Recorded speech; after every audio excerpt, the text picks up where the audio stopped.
جاي احكي لكم عن قصة واحد رايح شغله الصبح بعربيته عادي. اول ما طلع على الاسفلت توك توك خبط له الاكسدام. توك توك خبط فيه. طيب يعمل ايه؟ اتخانق مع بتاع التوك توك، قال له ادبهم على بعض والدنيا اتقلبت. الموقف عدى وبعد كده رايح على شغله. هل الموقف عدى؟ لا. بالنسبة للراجل اللي اتخبط بالعربية ما كانش الموقف عدى. طب ايه اللي حصل؟ فضل متضايق. طب راح شغله، ايه اللي حصل تاني؟ اول ما مديره شافه قال له هو انت ليه ما ردتش على الايميل وعلى الكلام اللي انا بعته لك على الواتس من امبارح؟ شد مع مديره وحصل عداوة كبيرة، وغالبا مديره نزل له خصم كبير. بعد كده شاف زمايله فيك ايه مالك؟ انا مش طايق حد، انا مش طايقكم، محدش يكلمني، محدش مش عارف ايه. عمل عداوة بينه وبين زمايله فضلت كتير جدا. بعد كده الموضوع خلص؟ لا، لسه مخلص. ايه اللي حصل تاني؟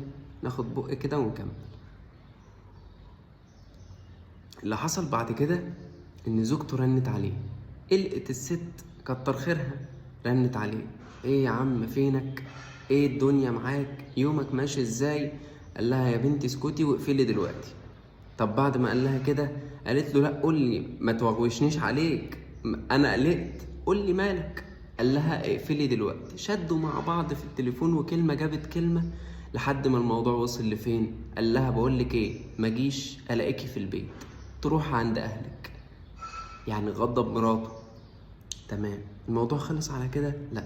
مروح من الشغل بعد يوم طويل ومقرف وهو مش مركز وسايق وعمال يفكر في البلاوي اللي حصلت معاه طول النهار. ما خدش باله ان في عيل صغير رايح يجيب لامه حاجات من السوبر ماركت ومعدي الاسفلت، راح خابط الطفل الصغير. حصل بلوى كمان. اللي جاي اقوله لك من كل الكلام اللي انا حكيته ده ان الاهم من الغلط ان انت ما تغلطش تاني وانت بتلم الغلط. لان احنا يا جماعة غلطاتنا بتبقى 10%، ببلاوينا اللي بنعملها بعد الغلطات بنخلي الغلطات توصل ل100% وال90%، واحنا مش محتاجين كده. ونرجع نقول يا ريتنا، يا ريتنا ما اتعصبنا، يا ريتنا ما زهقنا، يا ريتنا ما خدنا قرار واحنا متضايقين. وبس كده يا سيدي. السلام عليكم.